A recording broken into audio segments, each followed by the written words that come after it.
Good afternoon. Welcome to life line. ఈ రోజు మనతో ఉన్నారు ప్రముఖ physician, HIV and AIDS consultant doctor Padma Shri doctor Kootikuppala Suryarao గారు. ఎయిడ్స్, హెచ్ఐవికి సంబంధించి ఏమైనా సమస్యలు కానీ సందేహాలు కానీ ఉన్నట్లయితే మీరు మాకు కాల్ చేయవలసిన నంబర్స్ 9948503555 లేదా 0406660336 నంబర్లకు కాల్ చేయండి. డాక్టర్ గారితో మాట్లాడొచ్చు. గుడ్ ఆఫ్టర్నూన్ అండి. గుడ్ ఆఫ్టర్నూన్ అండి. ఈ మధ్య కాలంలో చూసినట్లయితే ఎయిడ్స్ వ్యాధి ఎంతవరకు కొంచెం తగ్గినట్లు కనిపిస్తుందా అండి? ఎంతవరకు నిజం? అంటే భారతదేశంలో ఒకప్పుడు 5.7 మిలియన్ పాజిటివ్ కేసులు ఉండేవండి. 2008 నుంచి కొత్త రకాల గణాంకాలు ఉపయోగించిన తర్వాత ఆల్మోస్ట్ గత 2 ఏళ్లుగా చూస్తే 2.5 మిలియన్లు భారతదేశంలో హెచ్ఐవి పాజిటివ్ అని చెబుతున్నారు. ఈ గణాంకాల మీద కూడా కొన్ని సమస్యలు కూడా ఉన్నాయి. అంటే ప్రభుత్వ పరంగా వచ్చినటువంటి లెక్కలు 2.5 మిలియన్, కానీ కొన్ని ఇంటర్నేషనల్ ఏజెన్సీస్ అంటే కొన్ని అమెరికన్ ఆరిజిన్ సంస్థలు అయితేనేమి అవి ఇంకా ఎక్కువ ఉన్నాయని చెబుతున్నారు. But what ever maybe HIV కొత్త కేసులు అంటే కొత్త ఇన్ఫెక్షన్స్ తగ్గాయని చెప్పాలి. ఆంధ్ర రాష్ట్రంలో కొన్ని జిల్లాల్లో తగ్గుదల కనిపిస్తుంది, కొన్ని జిల్లాల్లో స్టాండ్ స్టిల్ అంటాం అదే స్థాయిలో ఉంది అనిపిస్తుంది. ఈ మధ్య ఈ 2010-11 ఆర్థిక సంవత్సరంలో విశాఖ జిల్లాలో గర్భిణీ స్త్రీలను పరీక్ష చేస్తే 5% హెచ్ఐవి పాజిటివ్ అని అది పత్రికలో కూడా వచ్చింది. అది నిజంగా చాలా ఆందోళన కలిగించిన విషయం అది. ఎందుకంటే 5% గర్భిణీ స్త్రీలు హెచ్ఐవి పాజిటివ్ అంటే దాని అర్థం ఏంటి? వారి పార్ట్నర్స్ కూడా పాజిటివ్ ఉంటారు. అలాగే గర్భిణీ స్త్రీ పాజిటివ్ అయినప్పుడు బిడ్డకు కూడా వ్యాధి వ్యాపించే అవకాశాలు ఎక్కువ ఉంటాయి. But as a whole HIV AIDS పట్ల అవగాహన పెరగడం వల్ల కొత్త వారికి ఇన్ఫెక్షన్ సోకడం అనేటువంటి పరిణామం తగ్గిందని చెప్పాలి. కానీ మరి కొంతకాలం ఆగితేనే చెప్పలేము. ఇంకోటి ఏంటంటే మన దేశంలో ఎంఎస్ఎం అంటాం. ఎంఎస్ఎం అంటే men having sex with men. So స్వలింగ కాముకులు, ముఖ్యంగా పురుషులు, వారిలో ఒక సర్వేలో 17% ఉందని చెప్పి తెలుస్తుంది. మరొక సర్వేలో 7% అని చెప్పారు. So what ever maybe even you take an average it is around 8 to 9% ఈ స్వలింగ కాముకులు ఎంఎస్ఎం అన్నటువంటి ఈ గ్రూపులు ఉండడం ఇది చాలా డిస్టర్బింగ్ ఫీచర్ అండి. కారణం ఏంటంటే వాళ్ళు సమాజానికి సిగ్గుపడి ముందుకు రాకపోవడము, వైద్యం తీసుకోకపోవడము, టెస్ట్ చేయించుకోకపోవడము, అలాగే వయసు బాగా యుక్త వయసులో ఉన్నటువంటి వాళ్ళు రమారమి అంటే 23 ఏళ్ళు నుంచి ఒక 40 ఏళ్ళు ఈ మధ్య వయసులో ఉన్నటువంటి ఎక్కువ మందిలో ఎంఎస్ఎంగా ఉంటున్నట్టుగా తెలుస్తుంది. ఆ మధ్య పూరి అనే ప్రాంతంలో కూడా ఐక్యరాజ్య సమితి వాళ్ళు సర్వే చేశారు. అక్కడ బైసెక్షువల్స్ అంటే ఏంటి? వాళ్ళు పురుషులతోని సంపర్కాలు ఉంటాయి, అలాగే మళ్ళీ ఫీమేల్ పార్ట్నర్స్తో సంపర్కాలు ఉంటాయి. అటువంటి వారి వల్ల కూడా మనం పూర్తి స్థాయిలో హెచ్ఐవి ఇన్ఫెక్షన్ తగ్గిందని చెప్పడానికి ఇంకా కొంతకాలం పడుతుంది. కారణం ఏంటంటే ఇది ప్రైవేట్ లైఫ్తో లింక్ అయినటువంటి వ్యాధి ఇది. సో మానవుని యొక్క అతి రహస్యమైనటువంటి జీవితం అంటే సెక్షువల్ లైఫ్తో ఉన్నటువంటి వ్యాధిది. ఇంకొకటి నేను చెప్పగలను, మన దేశంలో చూడండి పాపులేషను మనం ఇంకలాగా పెరుగుతుంది ఎంతకాలం ప్రయత్నిస్తున్నప్పుడు కూడా. So population is linked with the sexual activity. Similarly HIV linked with 80% of the cases in India అవి సెక్షువల్ యాక్టివిటీ. కాబట్టి మనం మరొక 5-6 ఏళ్ళు ఆగితే కానీ ఎంత స్థాయిలో తగ్గింది హెచ్ఐవి అని చెప్పడానికి కష్టం అండి. ఓకే అండి. ఈస్ట్ గోదావరి నుండి ప్రసాద్ గారు లైన్ లో ఉన్నారు. ఫస్ట్ కాలర్ మాట్లాడదాం. నమస్తే అండి ప్రసాద్ గారు. ప్రసాద్ గారు ఓకే, కాల్ డిస్కనెక్ట్ ఉంటుందండి. నెక్స్ట్ కాలర్ ఉన్నారు లైన్ లో. నమస్తే అండి, మీ పేరు? ఎక్కడి నుండి కాల్ చేస్తున్నారు మీరు? డాక్టర్ గారు ఉన్నారు, మాట్లాడండి. మీ ప్రాబ్లం ఏంటో చెప్పండి.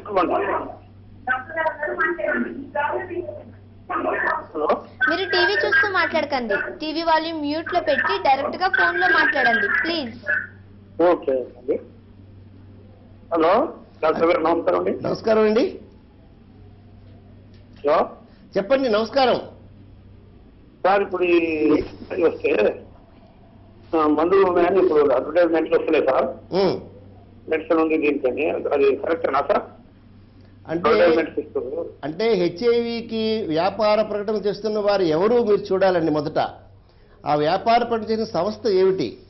అది సైంటిఫిక్ బాడీయా, ప్రభుత్వ పరంగా ఉన్నటువంటి లైసెన్స్డ్ బాడీయా, లేదు ఏదో అమాయకుల్ని మోసం చేసి సొమ్ము తీసుకోవడానికి వస్తున్న ప్రకటనలని చూడాలి మనం. ఎందుకంటే చాలా టీవీ స్క్రోలింగ్లోనూ అనేక పత్రికల్లో కూడా నకిలీ వైద్యులు ఆంధ్ర రాష్ట్రాన్ని చాలా చిన్నభిన్నం చేస్తున్నారు. వాళ్ళు అనేక ప్రాంతాల్లో బ్రాంచ్లు పెడుతున్నారు. విశాఖపట్నం, రాజమండ్రి, హైదరాబాద్ అని చెప్పి. అంటే వారు ఏ శాస్త్రీయం మీద ఆధారపడి వైద్యం చేస్తారో తెలియటం లేదు. దురదృష్టవశాత్తు మన ప్రజలు కూడా ప్రకటనలు చూసి ఎక్కువగా ఆశపడతారు. నేనేమంటానంటే ట్రూత్ నీడ్స్ నో ప్రాపగండా. నిజంగా ఒక వ్యక్తి నిజాయితీ పరుడై ఆ వ్యక్తికి సరైనటువంటి నిబద్ధత ఉంటే దానికి అడ్వర్టైజ్మెంట్ అక్కర్లేదండి. కానీ ఈ పత్రికా ప్రకటనతో చూసినటువంటి ప్రకటనలో అప్పుడప్పుడు కొందరు మీలాగా అడుగుతున్నారు, నెగిటివ్ చేస్తూ ఉంటున్నారని. ప్రపంచంలో ఇప్పటి వరకు కూడా ఒకసారి పాజిటివ్ అయితే నెగిటివ్ చేసినటువంటి ప్రక్రియ డెవలప్ కాలేదు. కానీ మనుషుడికి ఏంటంటే పెడతామంటే ఆశ, కొడతామంటే భయం. సో ఎవరో వాళ్ళు చెప్తున్నారు మీకు పూర్తిగా నెగిటివ్ చేస్తామంటే ఆశ కొద్దీ వాళ్ళు వెళ్ళి అక్కడ అమాయకంగా మోసపోతున్నారు.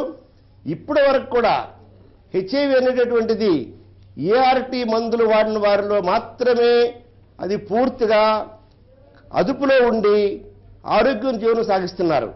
అంతేకాని నకిలీ వైద్యాలు, నకిలీ మందులు, లేహ్యాలు ఇవన్నీ కూడా తాత్కాలికంగా మీకు ఏదైనా ఒక ప్రలోభ పెట్టినందువల్ల మీరేదో అది మీకు ఉపయోగమే భావన కలగవచ్చు, కానీ శాస్త్రీయంగా రుజువు కాలేదు. రెండోది, రుజువైనప్పుడు ఆ మందుల్ని కొనడానికి కంపెనీ వాళ్ళు కోట్లు పెట్టున్నారు. మీలాగా మీరు 10,000 రూపాయలు పెట్టి ఆ ప్రకటనకి వెళ్ళి మందులు కొనక్కర్లేదు. వారు ఆ ఫార్ములా అమ్మిస్తే కోట్లు, అంటే 100 కోట్లు, 1000 కోట్లు కొనడానికి కంపెనీలు ముందుకు వస్తున్నాయి. కాబట్టి దయచేసి మీరు ఆలోచించండి. ₹1 వంకాయలు కొంటే గంట ఆలోచిస్తారు మీరు, ఇది మంచి వంకాయ, పుచ్చిపోయిన వంకాయ అని చెప్పి.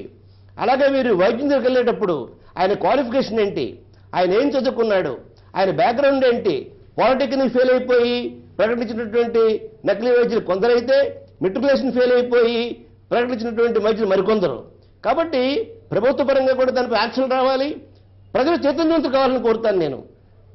ప్రజల్లో చైతన్యవంతులు కానంత కాలం ఈ ప్రకటనలు జరుగుతూనే ఉంటాయి, మోసపోతూనే ఉంటారు. ఓకే అండి. నెక్స్ట్ నల్గొండ నుండి బాలకృష్ణ గారు. నమస్తే అండి బాలకృష్ణ గారు. చెప్పండి. డాక్టర్ సూర్యారావు గారు ఉన్నారు, మాట్లాడండి. చెప్పండి బాలకృష్ణ గారు. సార్ చెప్పండి చెప్పండి.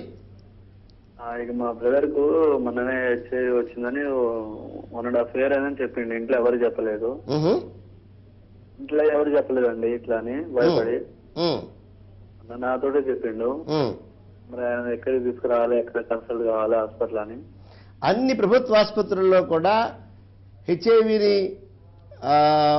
ట్రీట్మెంట్ ఇచ్చినటువంటి కేంద్రాలు, ఏఆర్టీ కేంద్రాలు ఉన్నాయి. ఇప్పుడు విసిటిసి కేంద్రాలు ఉన్నాయి. కాబట్టి మీరు తప్పకుండా ఏ ప్రభుత్వ ఆసుపత్రిని కూడా సంప్రదించవచ్చు.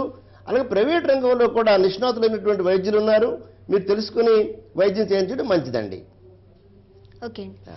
నిజం చెప్పాలంటే ఇంతకు ముందులా ఎయిడ్స్ అని అంటే ఒక టైంలో మీరు చెప్తున్నారు కర్రబెట్టి పక్క, ఇప్పుడు అలాంటి పరిస్థితి కనిపించడం లేదు. కొంచెం కలిసిపోతున్నారు.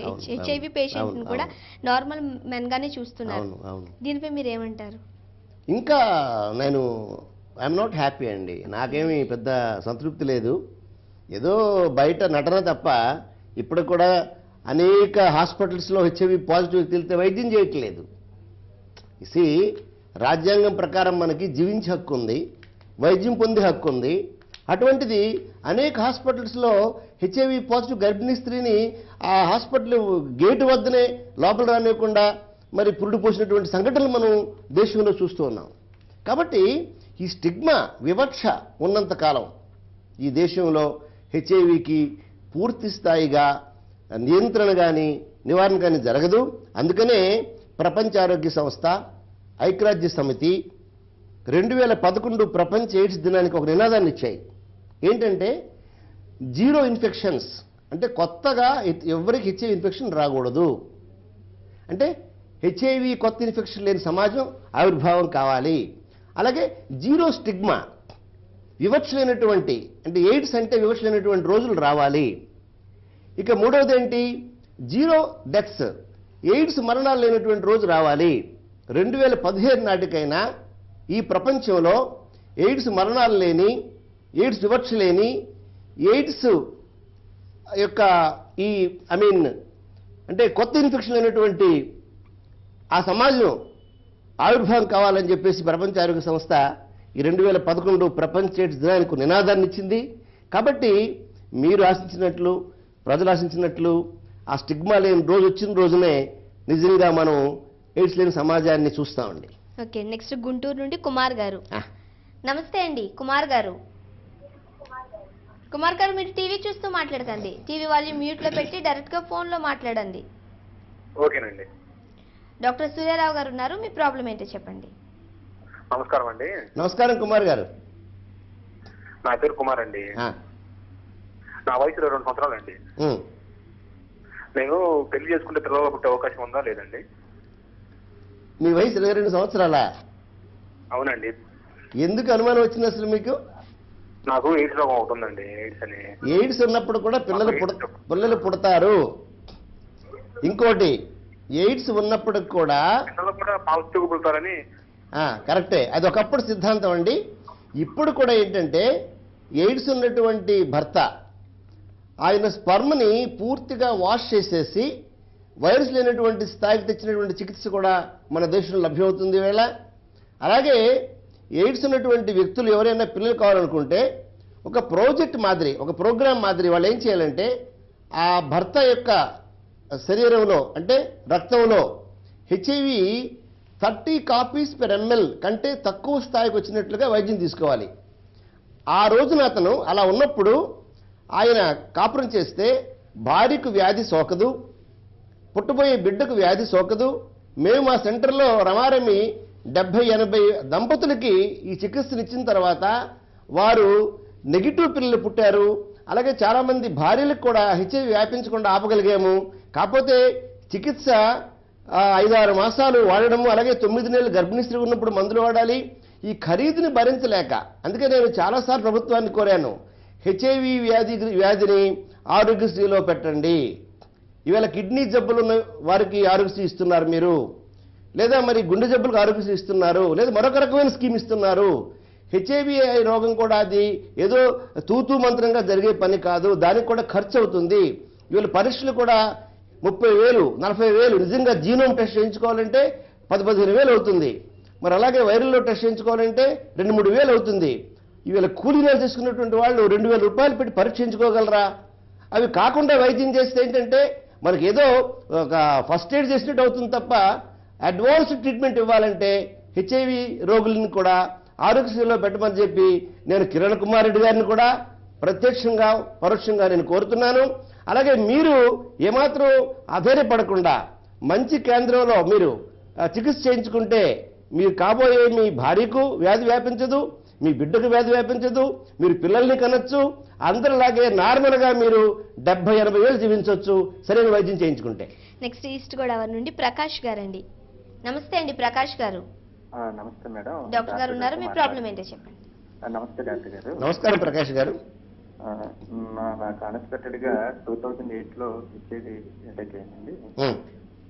అయితే అప్పటి నుండి నాకు ఎటువంటి హ్యాబిట్స్ కానీ ఏం లేదండి, ఆల్కహాల్ కానీ లేకపోతే స్మోకింగ్ కానీ ఏం లేదండి. అయితే అప్పటి నుండి నేను పౌష్టికాహారాన్ని యూజ్ చేస్తానండి.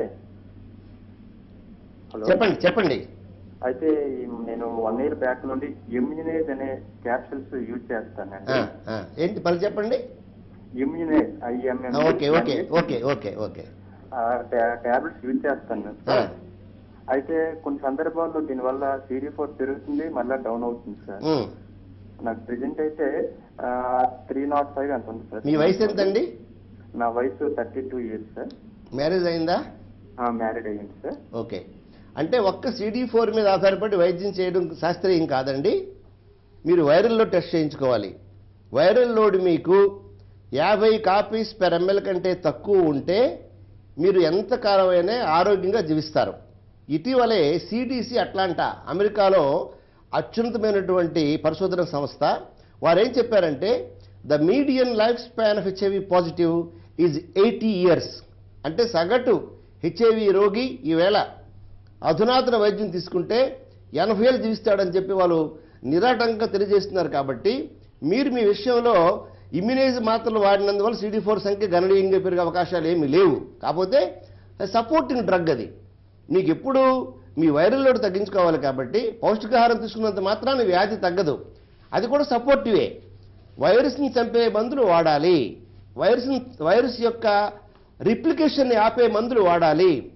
ఇవాళ ప్రపంచవ్యాప్తంగా యూరోపియన్ హెచ్ఐవి గైడ్ లైన్స్ కానీ ఐఎస్ హెచ్ఐవి గైడ్ లైన్స్ కానీ 2011 సెప్టెంబర్లో అంటే గత నెలలో విడుదలైనటువంటి హెచ్ఐవి ట్రీట్మెంట్ గైడ్ లైన్స్ కానీ ఏం చెబుతున్నాయంటే హెచ్ఐవి రోగికి అతను ఎంత ఆరోగ్యం ఉన్నప్పుడు కూడా ఆయనకి ఏదైనా ఇతర వ్యాధులు ఉన్నాయా, ఒక సిఫిలిస్ ఉందా, గనోరియా ఉందా, లివర్ ఎలా పనిచేస్తుంది, కిడ్నీ ఎలా పనిచేస్తుంది, హార్ట్ ఫంక్షన్ ఎలా ఉంది, లిపిడ్ ప్రొఫైల్ ఎలా ఉంది, ఇవన్నీ చూసుకొని ఆ తర్వాత అవసరమైతే వారికి జీనోమ్ టెస్ట్ చేసి ఆ టెస్ట్లో ఏ మందులు పడతాయో కూడా కనిపెట్టి అలాగ వైద్యం చేస్తున్నాడు. మాత్రమే అది వైద్యం తప్ప మనం ఏమి జరగదనుకుని కూర్చోవడం కరెక్ట్ కాదు.